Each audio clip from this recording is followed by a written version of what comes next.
And there's one other thing that I think of, and it has to do with my career in terms of also being gay, and that is a regret about not having the courage to come out, because I think that I could have been a helpful role model for gay students who were struggling with a lot of the same issues I was.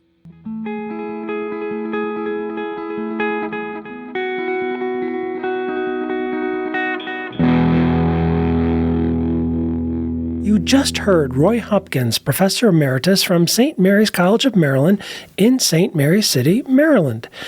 Garth and Jane Halonen interviewed Roy as part of the Psych Sessions 2023 East Coast Tour for episode 181 of Psych Sessions, Conversations about Teaching and Stuff. We know you want to reach every student in your course, to help every student individually succeed. But how do you find out what each student wants and needs? Macmillan Learning's Achieve for Psychology offers a solution. Ask them. Achieve puts goal setting and reflection surveys in each course, where students share their aspirations, thoughts, and concerns about what they are trying to learn. Their responses help you tailor lessons and assignments and addresses both individual and class-wide needs. See for yourself. Go to macmillanlearning.com/psych sessions for an introductory tour today. Macmillan's Achieve for Psychology, engaging every student, supporting every instructor, setting the new standard for teaching and learning. The Psych Sessions podcast is sponsored by STP. That is the Society for the Teaching of Psychology. That's APA Division 2. You can find them at teachpsych.org. The views or product endorsements expressed do not represent the views, support, or endorsements of STP. Psych Sessions is so grateful to have STP as a long-term supporter.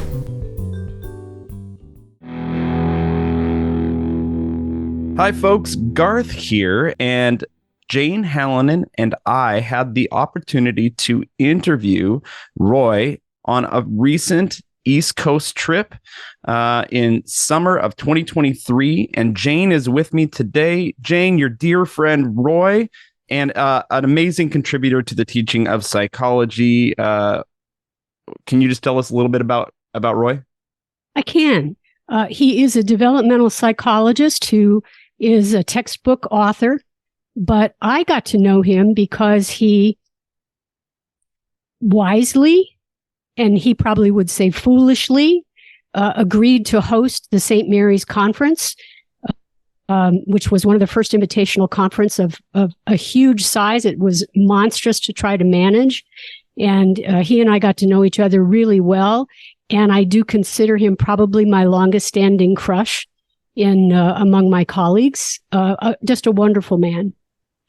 Yeah, well, that rapport was so evident between the two of you. And I know that we get into St. Mary's, we get into, in this conversation that folks are about to hear, the impact of that, what it meant for teaching of psychology. Also, we get into Roy's backstory, and it's really amazing where he came from in Virginia, not too far from where we interviewed him. And then also going to Harvard from kind of like as a first generation college student, finding his way there, really making these amazing professional contributions throughout his career. And then we get into a really, really important topic that we wanted to highlight. That's why we led with it, actually, because I think that Roy was sharing something about his professional life, different time, obviously, when he was coming up professionally. But I know he wanted to share this to benefit others. What do you think about that? Yes, he and I talked briefly before we did the podcast about whether or not there would be anything in particular that he wanted to discuss. And it was clear to me that he really did want to talk about the impact of being gay on his career, and what kind of circumstances, what kind of outcomes that had on his career and his development. I was impressed and moved with what he had to share. And so I just was so glad that he felt open enough to be able to discuss that with us in the interview. It was so moving, and a great reminder that not everyone has an easy path in our field. And it brought to mind the empathy that we can give to and should give to everyone, all of our colleagues going up. You don't know what's going on with people. And I'm just so grateful that he shared his story with us, because it's an important one. I agree. All right, folks, here he is. This is an amazing story. This is an amazing man, Roy Hopkins. Folks, it is my pleasure to be here at the home of Ludi Benjamin, just outside of Charlottesville, Virginia. Oh, I got to get these cities and states right. I don't know where I am, but we are here. I'm with my podcast partner for this week, Jane Halonen, and we are here sitting across from Roy Hopkins. And so, Roy, welcome to this conversation. And Jane, I'm going to let you take it away, and I'll jump in as needed. Okay. All right. Thanks. The purpose of our podcast week is to try to pick up profiles of people who had meaningful contributions to the community of psychology.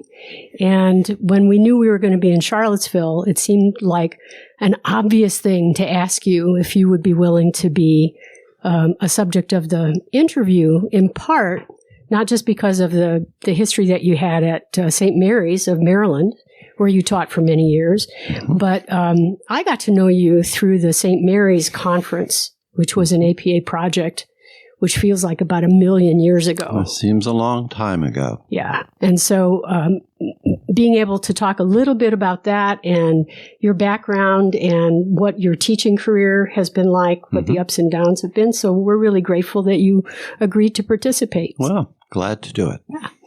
Well, I'm already behind because of the research I did. I didn't realize you were on the part of the St. Mary's group. So yeah, I know. And that's like a major thing. It right? is a major thing. Well, and this is a product of kind of where I am in my career, is that St. Mary's it kind of happened. What year was that? 1991. 1991. Yeah. Way ahead of when I was really, I mean, even into 10 years into my career, I didn't really understand. How old were you in 1991? Let's not talk about that. No, I want to know. I was 11. Oh, gee. Yeah. Oh. Yeah. But every once in a while, when I'm interviewing folks or we're having conversations, I just hear, oh yeah, that person was a part of St. Mary's, and this person was a part of St. Mary's, and so anyway, really interesting to hear that. Now, is that where you all met then? It is. I think that's right. Yes, Okay. I think I came to the project a little bit late because I had applied through my institution to host the conference and won the bid, I guess, to do the hosting.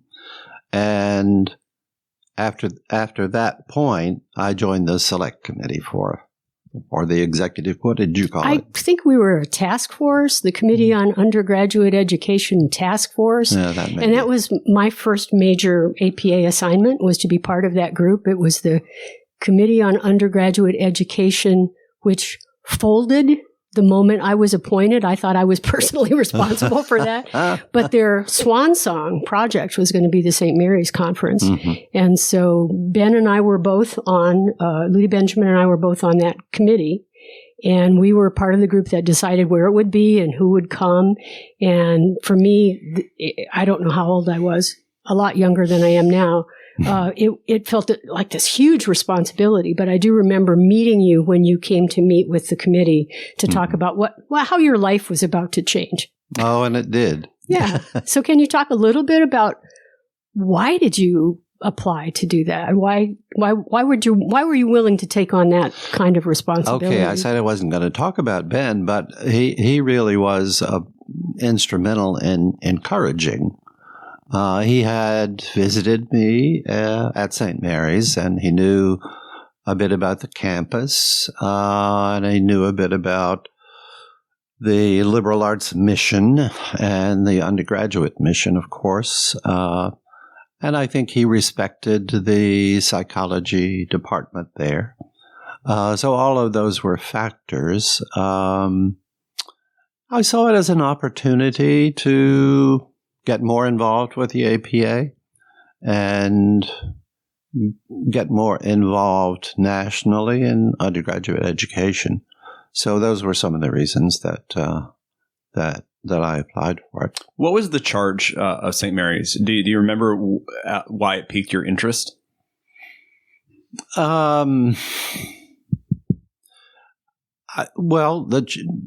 Jane would be better. It was to fix undergraduate education. A little grandiose.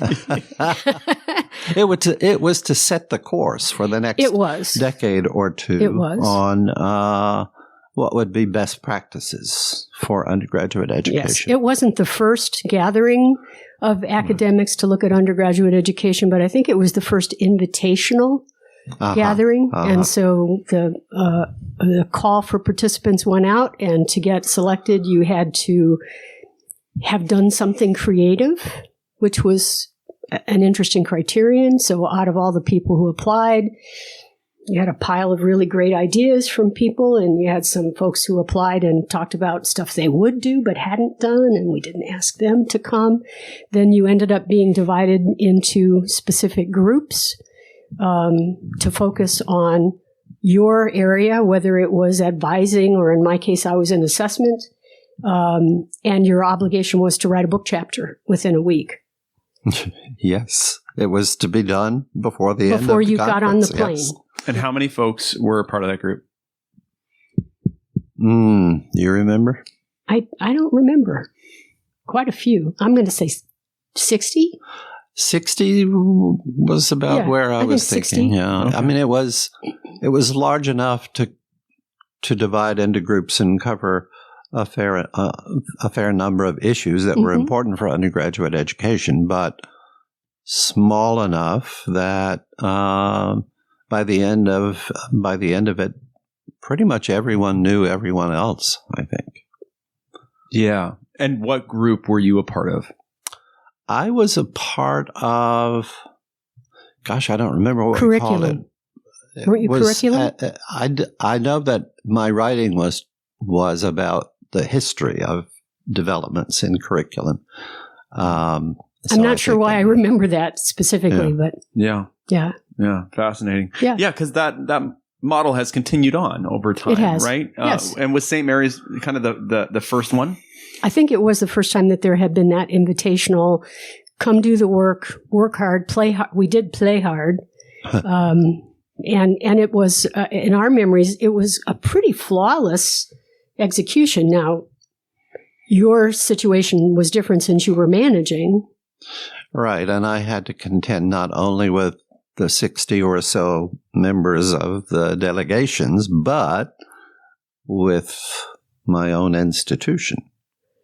And it cost us quite a bit of money. And I remember that at the end, I was given a certificate by the members. I think everybody signed it, promising to help me get another job. When the institution figured out just how much money I had squandered. I think I may have engineered that, as a matter of fact. Actually. Yes. But you didn't get fired. No. No, I didn't get fired. In fact, I got an award from the college.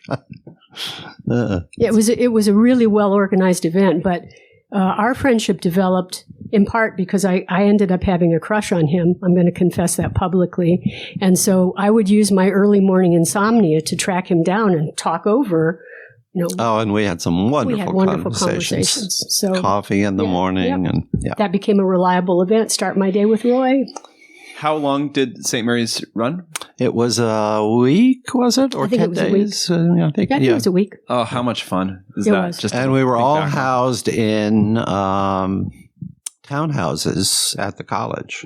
So we were all in one little, well, not so little, but a small community within the college community. Yeah.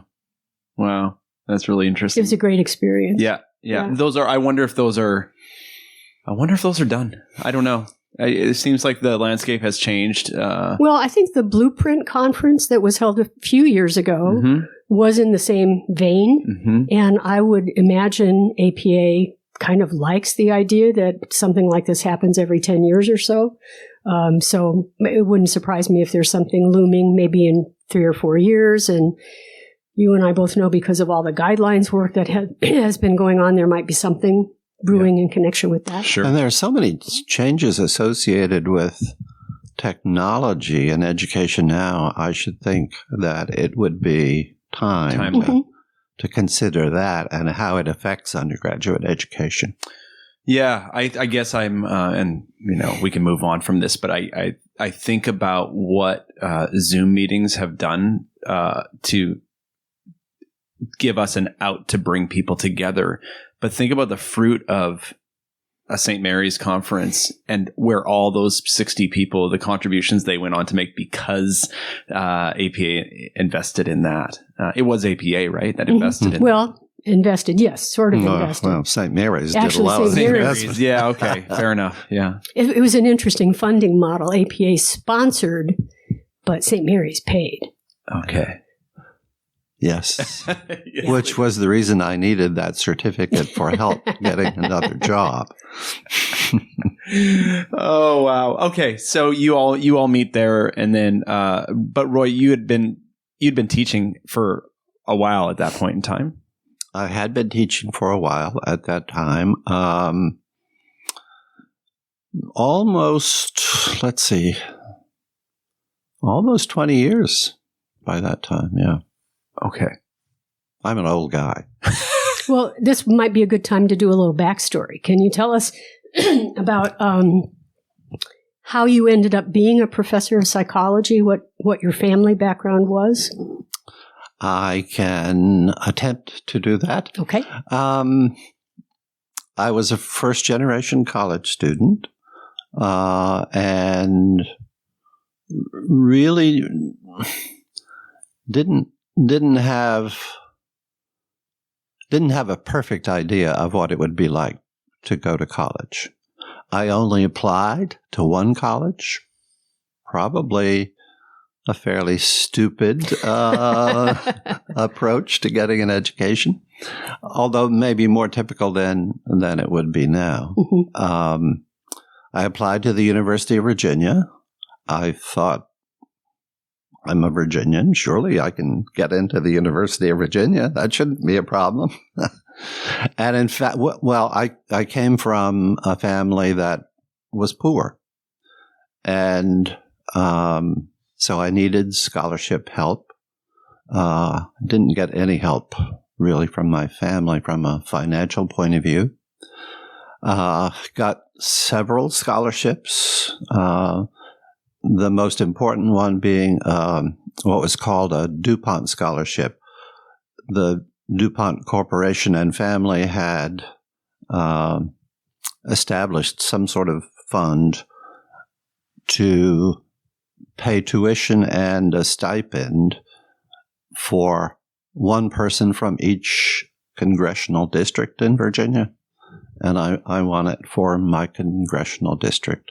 And then I had a couple of other scholarships, and I was at the university from 1964 to 1968, part of the Great Society of Lyndon Johnson, and the work-study programs that were established during that time were a very great help.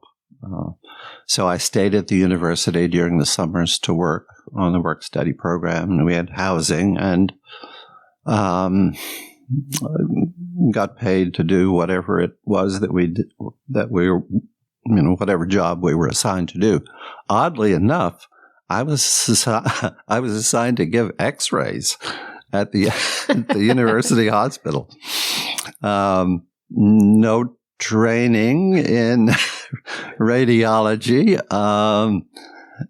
At that time, they screened everybody for tuberculosis with what they called mini-film X-rays.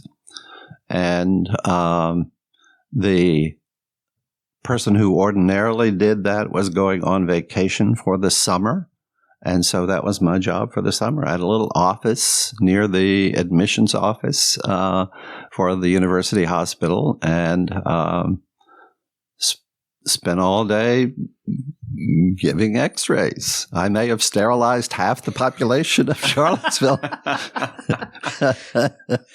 When you got that, you mentioned one scholarship in your story sticks out to me, the competitive one where they only gave one away per area. Mm-hmm.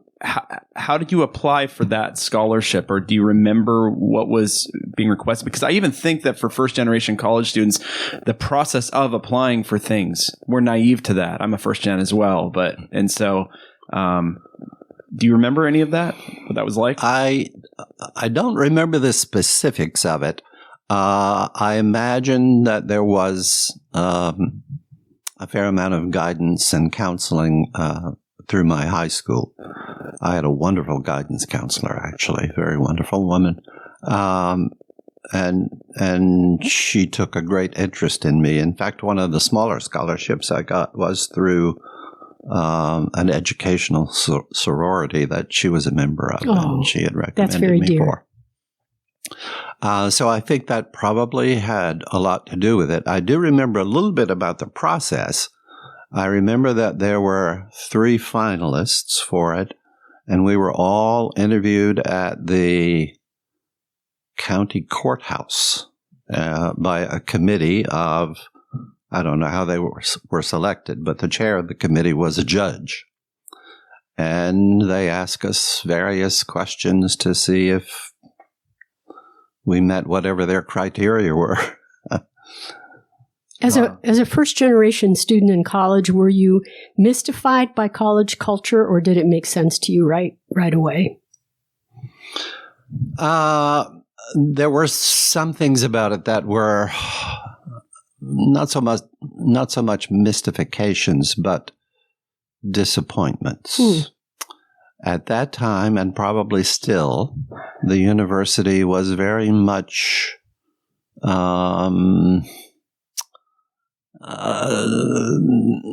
not governed by, but certainly heavily influenced by the fraternity system. And they ran most of the extracurricular things on campus, some of which I applied for and didn't get because they weren't interested in me as a first-generation college student who had very little money and no connections. And so that was a real disappointment. Why psychology? I took Psych 101 in my sophomore year, and I loved it. It was a 2-semester course. I really liked the professor. Charlie Fry was his name. He was a wonderful lecturer, very engaging. And he also took an interest in me, I think partly because I did well on all of his tests. He was the director for the honors program in psychology at UVA at the time, and encouraged me to apply for that, which I did, and got accepted to that. And it was a fascinating program in that once we were members, we could take courses throughout the university, but we couldn't take any of them for grades. So there was 0 grade pressure from that time forward.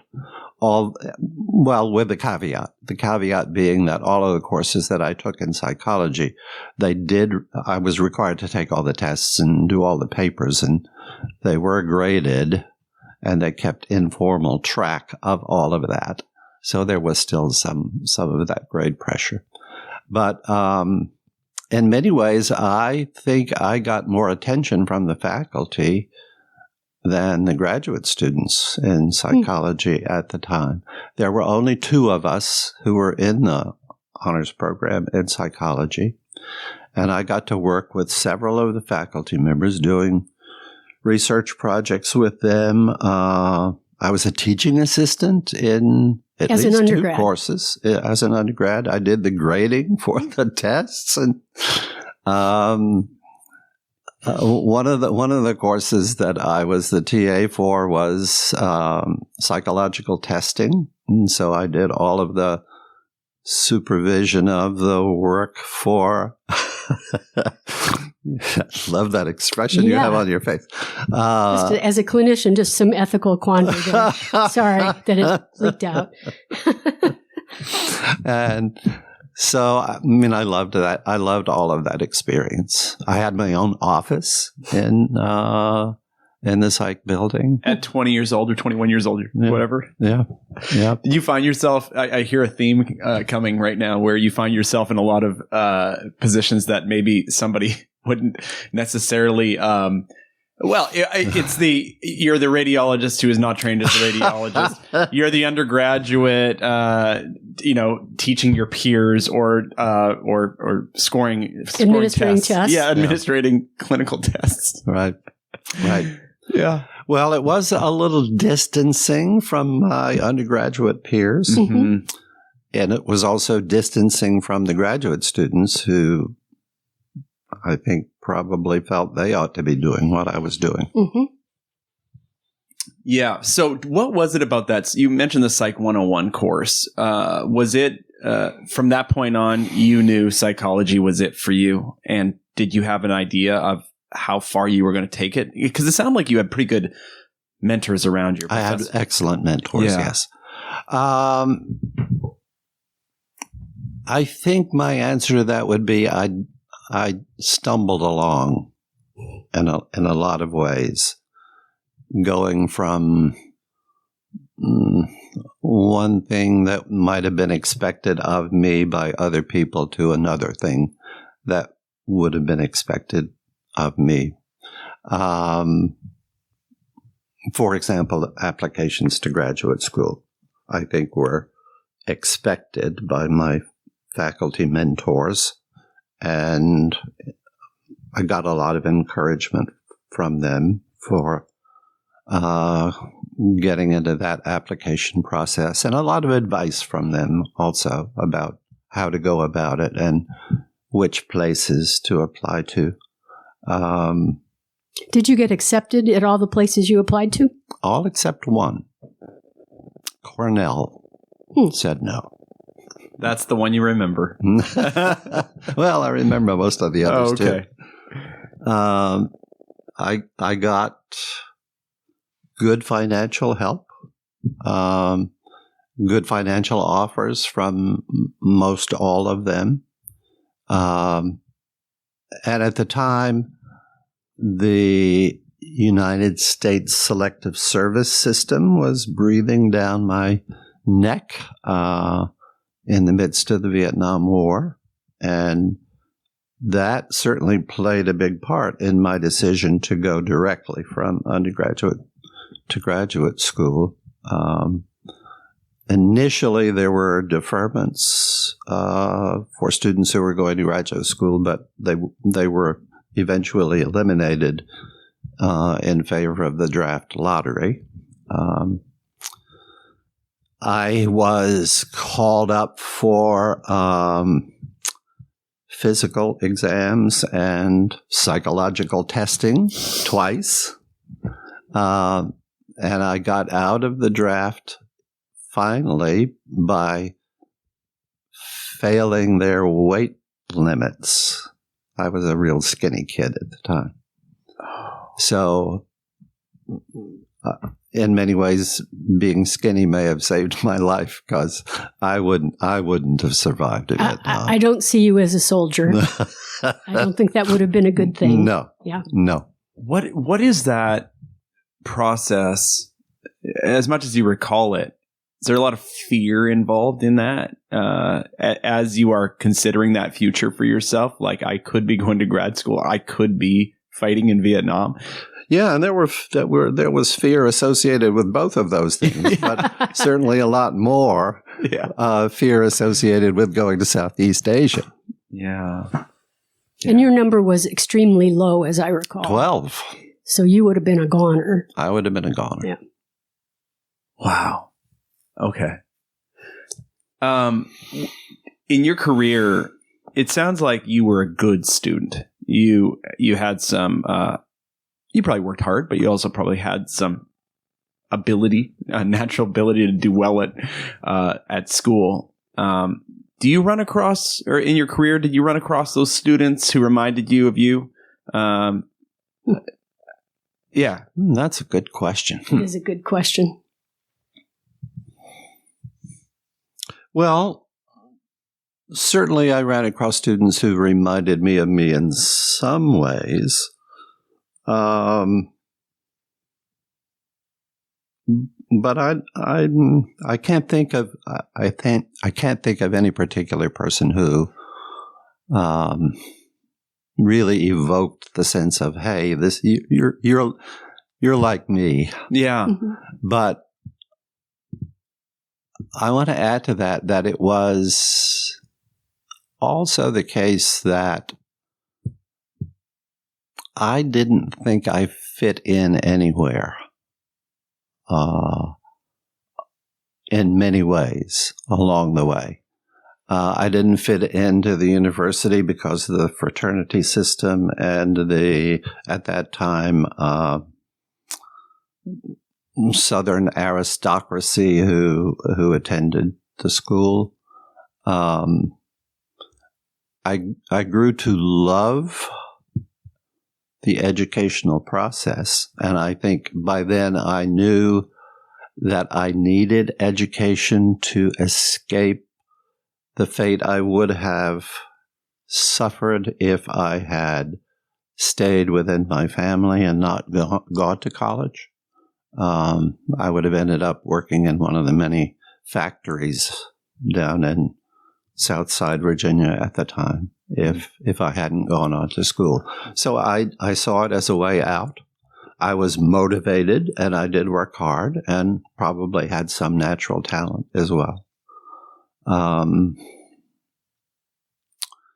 So, to continue with the theme of not fitting in, I'll use the example of my roommate, my first-year roommate at UVA. I have already told you that I came from a poor background. My roommate was the son of multimillionaires. He lived in Akron. Their next door neighbors were the Firestones. I visited him, I think, the summer after our first year. He didn't stay at UVA, by the way. He left in the spring of our first year. He couldn't take the southernness of it. He was Jewish.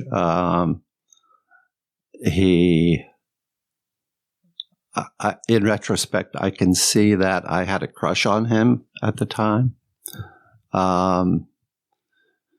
But that's also a part of this duality of my life. I think many people, especially growing up at the time I did, knew on some level that they were gay when they were young. And I did on some level, but I also denied it. So I was in denial about it for many years, and that's one of the reasons I say it's in retrospect that I recognize that my feelings for him were more than the feelings for a good friend who was also your roommate. And then when I graduated from UVA and went to Harvard, that duality, I think, intensified. I remember one Christmas, for example, when, well, let me back up and say that I after a couple of years, became what at Harvard is known as a tutor, a resident tutor. They have the river houses, the big old residences for then primarily for men, but they had begun to integrate. And as a resident tutor there, I was a member of the senior comment room. And every Tuesday evening, the members of the senior common room would get together. That would be the tutors who lived there who wanted to come, and the senior faculty members from around the university who were affiliated with Eliot House, which was the one I lived in. So I would be having drinks and chatting by the fire with people like Willard Van Orme Quine, the philosopher, Adam Ulam, who was Henry Kissinger's dissertation advisor and whose brother was a part of the Manhattan Project. And that Christmas, I went caroling with one of the distinguished visitors, Leonard Bernstein. So the first time maybe the only time I have ever sung in public was under the direction of Leonard Bernstein. Oh, that's great. And then I went home. And it was like going from Mars to, I don't know, Pluto. That's a good choice since Pluto is no longer a planet. That's a very good parallel. So there was that duality where I felt I never really belonged anywhere. I mean, what did I have to talk to Adam Ulam about? And then when I got home, what am I going to say? Hey guys, I went caroling with Leonard Bernstein. I'm guessing people might have said, "You talk funny now." Oh, yes. Yeah. Why are you asking so many questions? And my mother once told me she wished I hadn't gone to college. Oh. Because it distanced us. Mm. It would almost have to. I think so, yeah. Did the sense of being marginalized continue at Harvard? Were you able to find groups of people that you resonated with? Was that a more comfortable place for you to be? Yes. In fact, I had a conversation with my sister a couple of months ago. She asked me, when in your life would you say you were the happiest? And I said, when I was in graduate school at Harvard. I had a wonderful group of friends. And so many of them that I had difficulty budgeting my time about who to spend time with. One of my really good friends was Benazir Bhutto, who became the Prime Minister of Pakistan later on. We went to the beach together. We went to the dog races together. We went downtown to Faneuil Hall, and she loved cotton candy. Lots of people wanted, I think, to spend time with me. And I had a lot of really good friends in the psych graduate program, which was also interesting at that time. There were two departments at that time that focused on psychology. One was the psychology department, and that was dominated by B.F. Skinner. And they didn't get along very well with the people in the other department, which was called the Department of Social Relations. And social relations consisted of the social, developmental, clinical aspects of psychology, plus social anthropology and sociology. And so all of the new graduate students took interdisciplinary seminars in anthropology, sociology, and psychology. And it was wonderful. Wonderful. And I still am in contact with quite a few of those people. Did you go from Harvard to St. Mary's? Was that the institution of first hire? No, I went first to Vassar. Oh. Yeah, I taught at Vassar until I didn't get tenure there. Oh. Yeah. Did it break your heart? It didn't break my heart, but it really, really pissed me off. Oh. Because I thought I deserved tenure.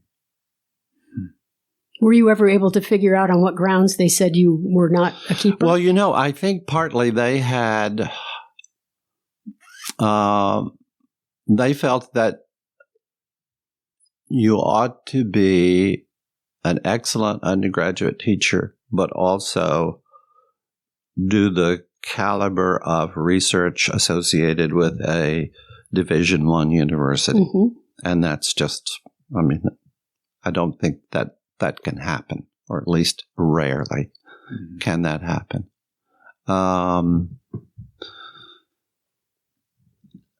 Also, there were some of them who didn't like me, as hard as that is to imagine. I can't imagine that. I'm sorry. Doesn't make sense to me.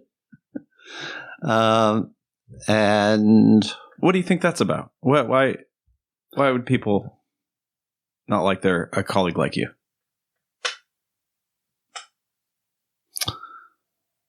Well, Vassar at that time was a puzzle. And or at least it was a puzzle to me. Perhaps that's why that might have had something to do with it. Yeah. When I was hired, I wasn't hired on the usual. It was a tenure track appointment, but it wasn't the usual tenure track appointment. In that, I was up for tenure early, and I'm not sure why they made that decision. So I was there. Let's see. I started there in the fall of 1974, right after graduating from Harvard, and 3 years later, I was on a pre-tenure sabbatical, which was nice. I spent that year at Oxford, began working on my textbook on adolescence there, came back and was told by some of the senior faculty that really wasn't an appropriate endeavor for getting tenure at Vassar. And I asked the question, well, isn't Vassar a liberal arts college focused on teaching primarily, and isn't working on a textbook that purports to be somewhat scholarly, associated with those aims and goals? But they had a different opinion about it. Mm-hmm. And so when they voted, there were 5 senior faculty members on the committee to pass their decision on up to the next level, the college committee, and then on up from there to the vice president for academic affairs, and then from there to the president. And so the vote in the department was 3-2 in favor of tenure. But if it wasn't unanimous in at that time and place, it was pretty much everybody knew. It allows anyone further up the chain to do damage. Right. And so it was the very next level that said no, and then no on from there. I'm sorry you had that experience. I was sorry I had that experience as well. Crushing. And it sounds like, in your estimation, things were going pretty well, and it kind of blindsided you. Yes. Yeah. I would say exactly. Yeah. Exactly so. Which makes sense with the anger. Mm-hmm. Then the next step was St. Mary's? Yes. Okay. Then the next step was St. Mary's, and as soon as I learned the decision, of course I had another year before I had to go. I began applying for positions right away, and I got an invitation to come for an interview at St. Mary's in December. And, well, you've been to St. Mary's, so you know how beautiful it is. It is one of the prettiest campuses in America. And it was early December. It was around my birthday, which is December 7th, when I went for the interview. It was in the 70s and sunny, coming from Poughkeepsie, New York, where it was snowing and terrible. I had interviews there with the people in the department, of course, and they hosted a wonderful dinner in the Alumni Lodge, which is the building near where we had our crab feast at the conference. I had an interview with both the president and the provost, and they offered me the job at the end of the interview. They didn't say, we'll let you know. And that doesn't happen very often. Doesn't happen very often. And the president asked me to stay for a couple of extra days and look for housing, which I did, it being 70 degrees and yes, why not? Not particularly eager to return to Poughkeepsie.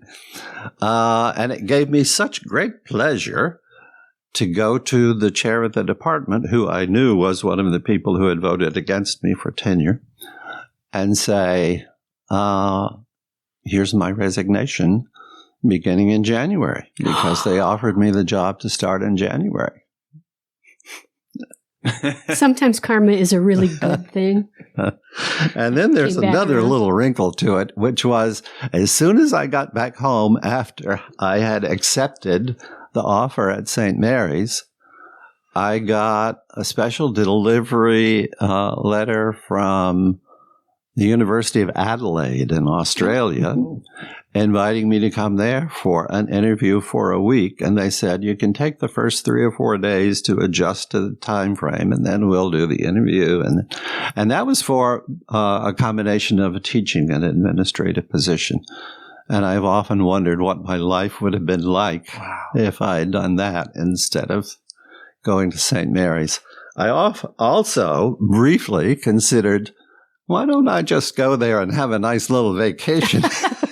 And then say, no, thank you for the job. Right. But you would have. But I couldn't. I wouldn't have been able to live with myself for that. Well, do you think St. Mary's was a good match for you because you had your entire teaching career there? I did have not entire. Well, I was. Yeah, after. Yeah. And I taught at Harvard too. As a resident tutor, I actually was fully responsible for the introduction to a major in social relations, and that was a lot of fun, and wonderful students, wonderful interactions with them. Was St. Mary's a good match for me? Yes, but again, we get to some of the duality issues. It was a good match, I think, in terms of a teaching career, and I had a good amount of freedom to do the kind of teaching I wanted to do there, and to do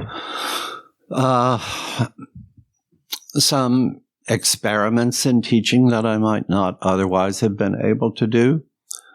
But it's not a good place for a gay man to find a relationship. And so again, I felt a part of a dual existence, I guess, is one way to put it anyway. And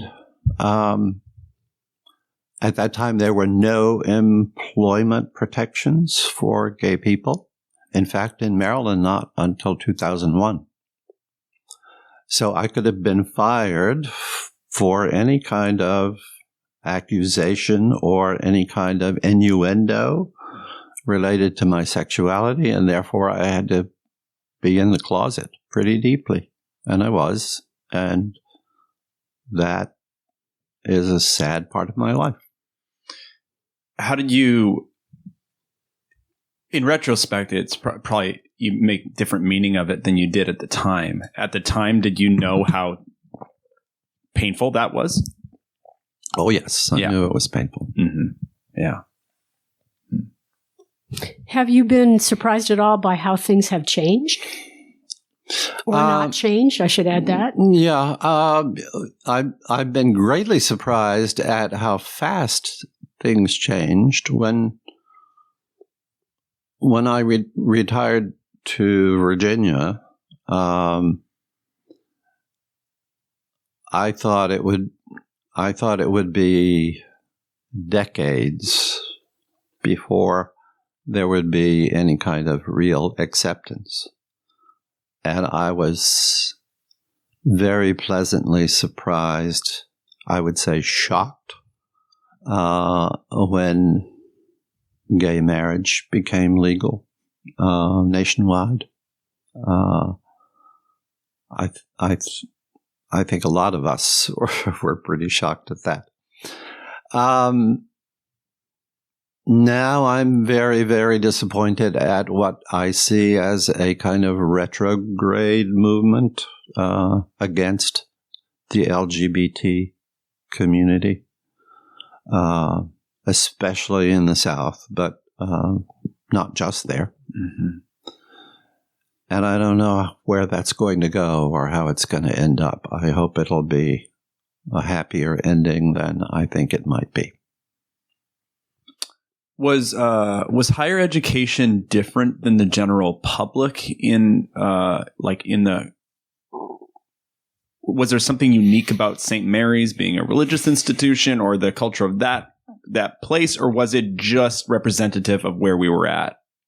Okay, first a correction. St. Mary's is not a religious institution, despite its name. It's part of the Maryland public higher education system. Interesting. Okay. Yeah, assumed. You know, it's named for St. Mary's City, where it's located. Yeah. And everyone makes that mistake. Yeah. Good. I'm just like everyone. You're just like everyone. Yeah. But aside from that, I've forgotten what the question was. No, was it just representative? Was there something unique about St. Mary's culture at that time, or was it just representative of that area of the United States, or maybe the United States in general, in kind of keeping those folks like you closeted? Well, St. Mary's is a little bit of an oasis in a very, very conservative part of Maryland. I think most of my colleagues were reasonable in their views about sexuality. But at the same time, I didn't feel comfortable enough to be open about it.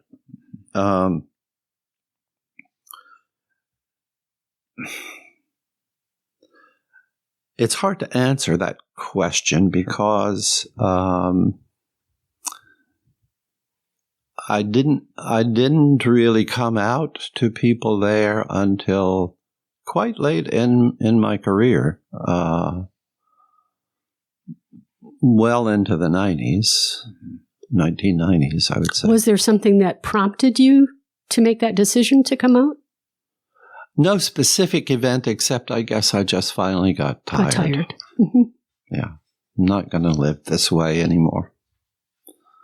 I'm not going to hide who I am, at least from the important people in my life. So I came out to my colleagues, but I wasn't open around students because it was still too risky to do. At that point, you're into your career 20 years. You've already done St. Mary's. You're a leader, and you probably have been for a long time up to that point. You're also successful at the job you're doing at St. Mary's. Did it make it a little easier that you thought you could maybe land on your feet even if you were discriminated against at that point? Well,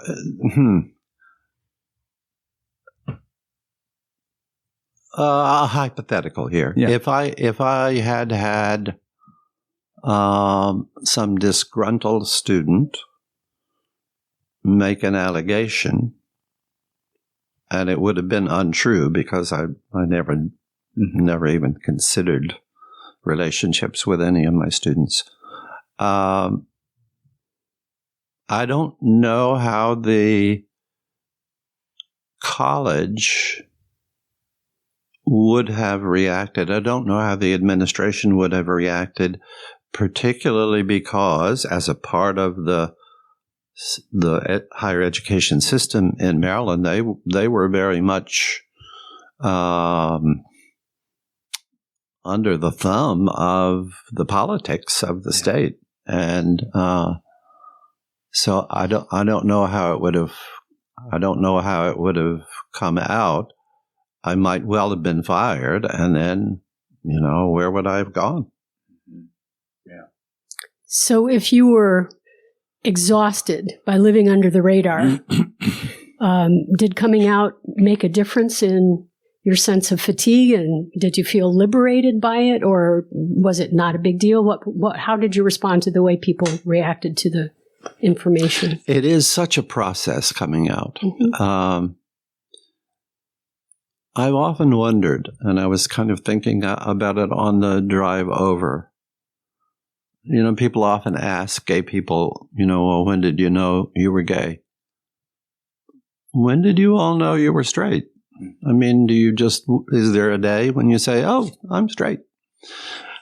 And if there had been the same kind of opprobrium for being straight as there was and is for being gay, how would you have reacted to that? What if it had been the case that if you were found to be straight, you could be fired from your job? I mean, what would you do? Would you hide all of the aspects of your straightness? So, I try to look at it from the other point of view, and I have a hard time doing that. Yeah. And I expect that that's the case for straight people as well, that they, if they are liberal enough to make the effort to understand it, and quite a number of people are not, mm-hmm. but if they are, how would they think about those issues? Yeah. We can talk about your book, because I think not this is a great segue, unless we want to continue. I just know that we're up against time, and I do want to talk a little bit about what became of that book that you were working on. The Adolescence book. The Adolescence book. And he also has an intro book with Ben and Jack. Mm-hmm. That's right. Yep.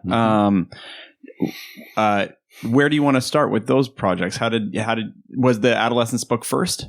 It was first, yes. Okay. I began working on it on that sabbatical from Vassar. And you were the solo author? I was the solo author on that, yes. So you continued, that work was not validated by that group of folks. Mm-hmm. They didn't think it was the right thing, but you persisted anyway with that project. Oh, absolutely. I was well into the writing of it by that time, and getting wonderful feedback from the reviewers and from the publisher, which was Academic Press, which was one of the very well respected presses at that time. And Lord knows who has acquired them by now, but I enjoyed working on the project, and it never entered my mind to abandon it, despite its lack of respect by senior colleagues at Vassar. And it did very well. One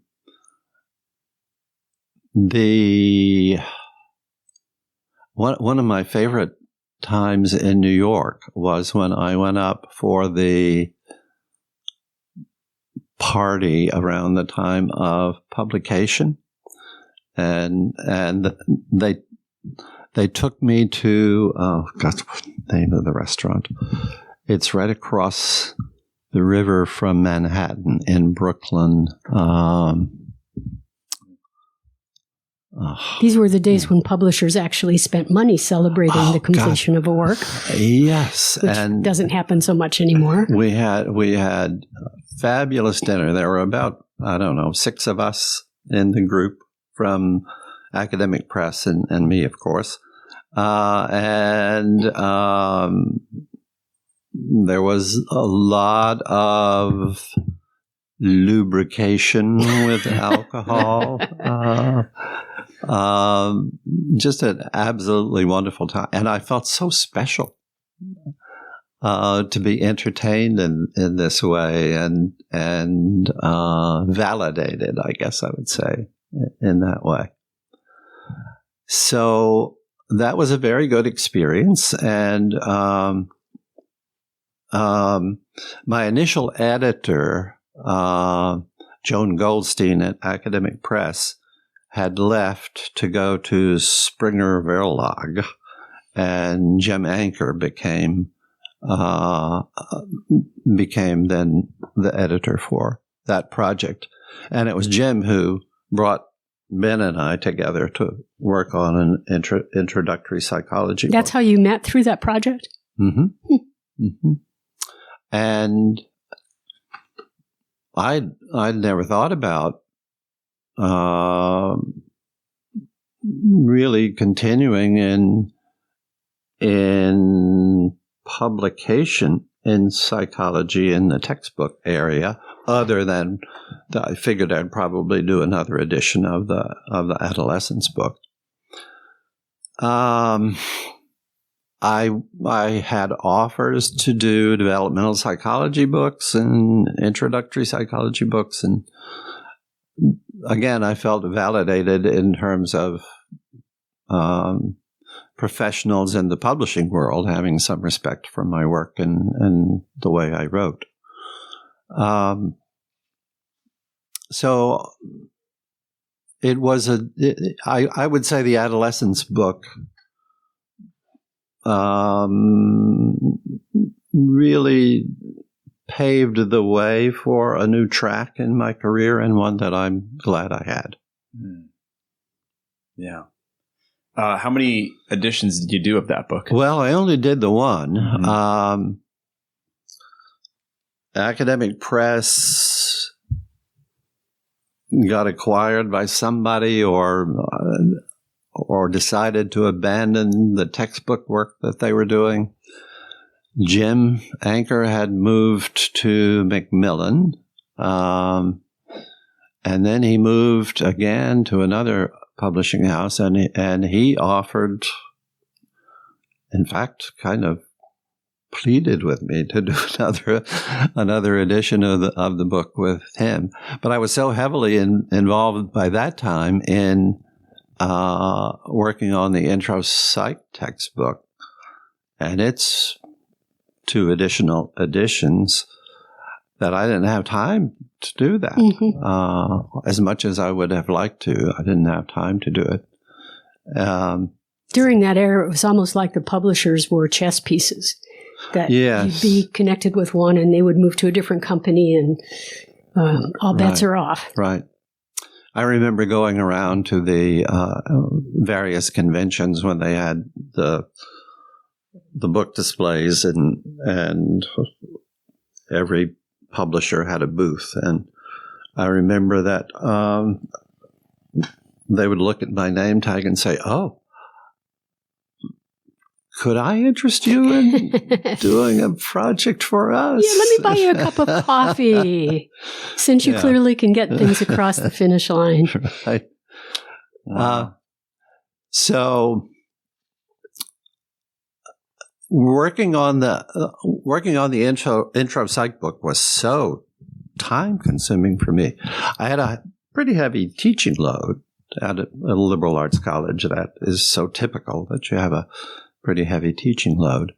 And then working on the book with deadlines and deadlines and deadlines. I remember one year I worked all day Christmas Eve, all day Christmas Day, all day New Year's Eve, all day New Year's Day. I mean, it was just, I had to do it because working on the book and doing all the research required for that was something I couldn't devote much time to during the regular semester. So it was during summers and breaks that I had to really buckle down and pretty much give up my life. Yet another reason I didn't have much of a social life.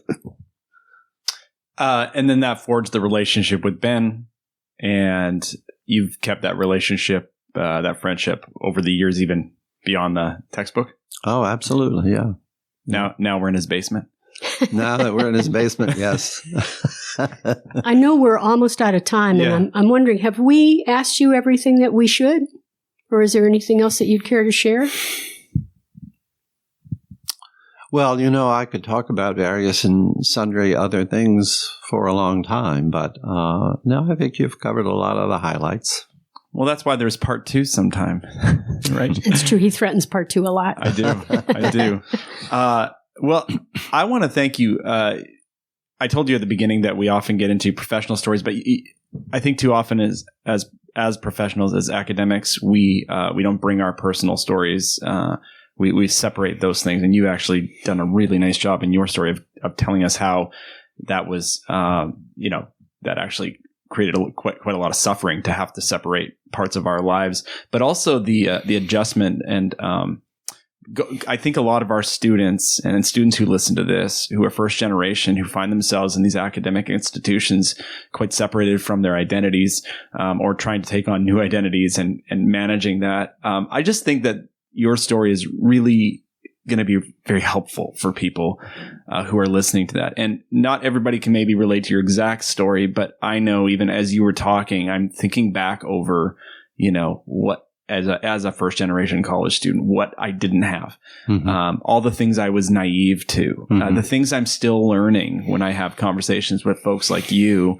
And anyway, I just want to thank you for your honesty and for sharing your story with us today. Well, there is one other thing. You said, is there anything that we should have covered? And there is one other thing that I think of, and it has to do with my career in terms of also being gay. And that is a regret about not having the courage to come out, because I think that I could have been a helpful role model for gay students who were struggling with a lot of the same issues I was. And because I felt I had to be closeted, I didn't use that opportunity or give them that opportunity. And I regret that. Yeah.